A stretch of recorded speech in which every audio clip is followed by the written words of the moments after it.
Hey everybody, I'm Garcia, and today we're going to be mad scientists trying to take over the world in Victorian Masterminds.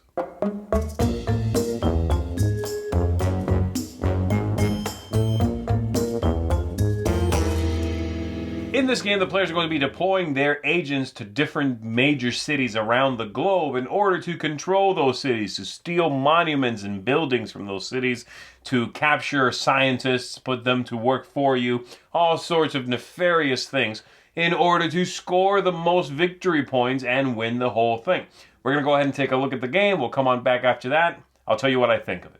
To set up the game, each player is going to get their stack of agents here. Everybody has an identical set of these, and they are going to shuffle those up. You are going to make a pile of them face down in front of you. I'll go over what they do in 1 minute. Then everybody's going to get one of these infernal machines, and so you can take whichever one you like of all of these. It's going to have a few different parts that you are attempting to build over the course of the game. So I myself, I'm going to go with the red Kraken here. So I'm going to get that one. And then I get all of the parts for the red Kraken, which make up the machine. That's just the blueprint, of course. So all of these parts are going to make up the machine. So I would have that in front of me as well. And then I am going to, of course, set up the entire board here. So the board has 5 of these sections. You can see some of them there, but they continue to go. And then at the very top of this board, you are going to put this here, which is going to count the strength, the firepower of both the game by the, denoted by the arrow here, and then the player's tokens there denoting their own. So I'm going to put that off screen at the top so I can show you the main board, and I'll come back to it when I need to, all right? So there you go. That's what the board looks like, and then you are ready to begin. So the way it's going to work out is, what the players are trying to do is capture buildings and trigger their agents in these different locations in order to build up their machine, grab the Da Vinci Codex tokens, which are these books here, and generally make victory points, or mayhem points as they are called in this game. So each round is going to go like this. We're going to shuffle up our tokens like I said. Everybody's going to have one of these assistants, and you have room for several more. Sometimes they're locked, sometimes not. In this case, if I'm the red Kraken, I have space for 3, and I can unlock a 4th. So each round is going to go the same way with the players. On my turn, I would take the top one here. I would look at that agent, and then I would place that agent face down at one of these 5 locations. So let's say I'm going to put my agent right there like so. And then it is the next player's turn, unless I have played the 3rd token in that spot. And so let's say it is now the blue player. They're going to draw one. They're going to look at it themselves. They'll play it there. Red player goes after that. They take one. They put it there. It's back to me. I look at this one. I put it there. Comes back to blue. They're going to put theirs right here. Goes to red. And red is going to choose to go right there on top of that stack. All right. And then we're going to resolve that before we move on to the next player. So the way this works is we take the whole stack, we flip it over, and we are going to resolve all of the different agents. The first thing you do is you get whatever the location bonus is for wherever you put your agent. In this case, it's getting one of those Da Vinci Codex books, all right? Then you do the power of the agent, and then once that's done, you take your token back, remove it, and the next player will take one of these, because that's what you get in this location. They do their own power of the agent, and then the last one, then the next player will go. And once you've run out of these, then you will reshuffle those and put them back into a pile in front of you and continue going until the game is over. The game's going to be over either when someone completely builds their machine, or the firepower over here on the board reaches the very last spot using the arrow for that. Once it gets there, that means the cities have powered up enough, and then the game is over as well. You count up your victory points at that moment. And so let's go ahead and go over what the agents do so you have an idea of what's happening here. So we've got a few different ones, all right? We've got this one. This agent here has a ×2 on it. That means you will get the bonus of the location twice. If I go here, for example, I'm going to get 2 of those codexes, okay? I'm going to get 2 of those books. If I go here, I get 2 scientists. If I go here, I increase my firepower by 2, and so on. The next one, this character here is going to trigger a special ability listed on your machine. And it's right there. In this case, I would gain 1 codex, or I could transform a 1 point into a 2 point. On the backs of all of these little book tokens is a 2, so that's worth 2 victory points. There's also a couple of parts on the machine that I can build up, and once I trigger that guy, then I'm going to get extra bonuses if these spots are built up on the machine. I've got over here this character that lets me steal one of the buildings. Each building, depending on where it is and what kind of building it is, also comes with an associated bonus. So for example, if I happen to put that here, and I have to have enough firepower, so I have to be leading in that race against the city's firepower, then I could steal something. Let's say I choose to steal the Eiffel Tower. I am going to get one of these tokens, each one of which is worth 2 victory points at the end of the game. All right. I've got this character here, which is like a saboteur. That means the character below this one will not get to trigger its special power. You still get the city's bonus. You do not get your own power, okay? And you won't hurt yourself if you did it to, if you're on top of your own character like so, that's fine. It won't affect you. And then the last one here lets you complete one of these missions, assuming you have the requirement to do so. Right here, for example, my firepower must be at least 3 or better, and I'm going to get 2 mayhem victory points at the end of the game.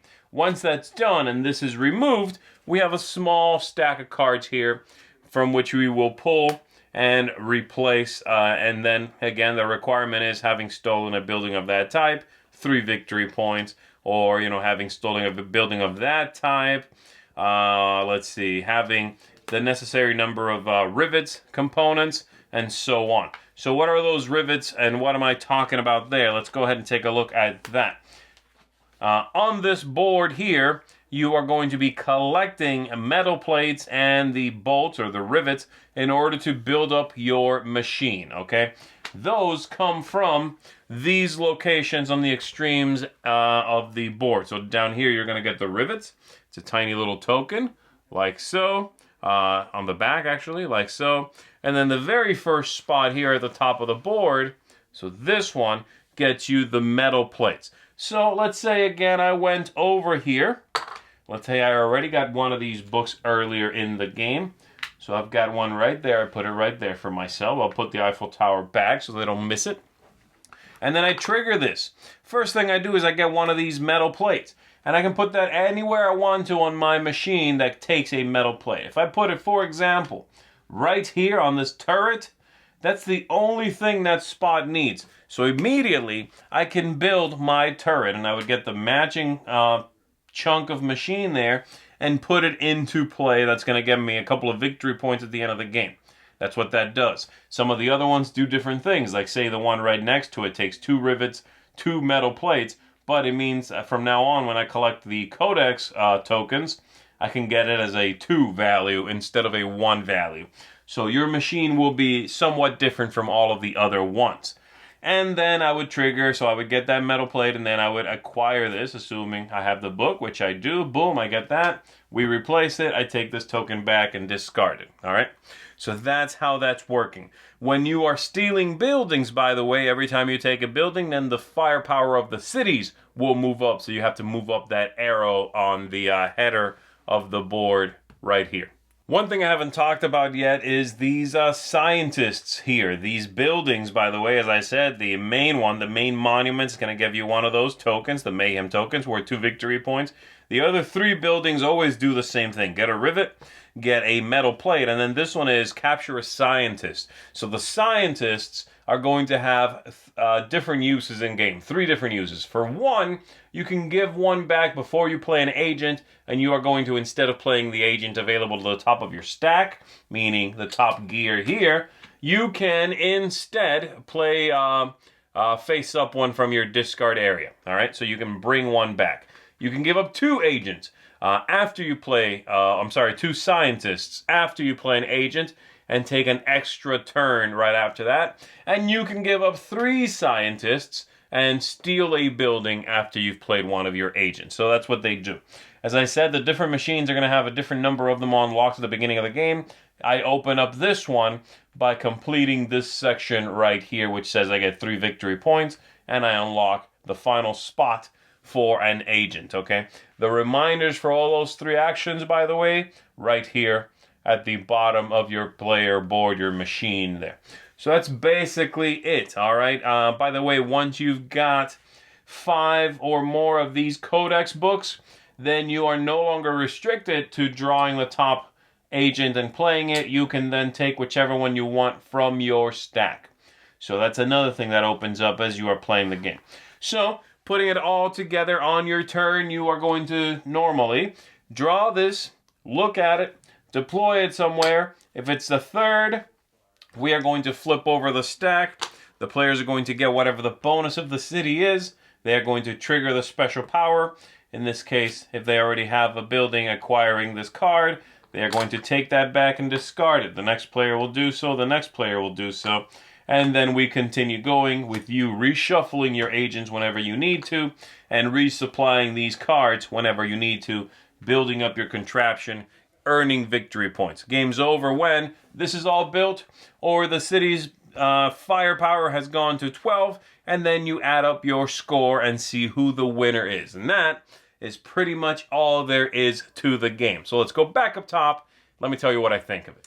All right, so there it is, Victorian Masterminds. Let me break it down a little bit. I'll start with the things I thought were just okay, and I'll end strong with the things I really liked in the game. So, things I thought were just all right that I'm a little bit concerned about, replayability being one of them. I've played the game 3 times now, and the gameplay, each, from session to session, it does feel a little bit samey. There's just not as much of a breadth of things to do that you can really just focus on one thing and ignore others. It all sort of happens. So you ultimately get this feeling of, yeah, I captured monuments first and did this thing after, but you end up doing a little bit of it all, So replayability is somewhere down the middle.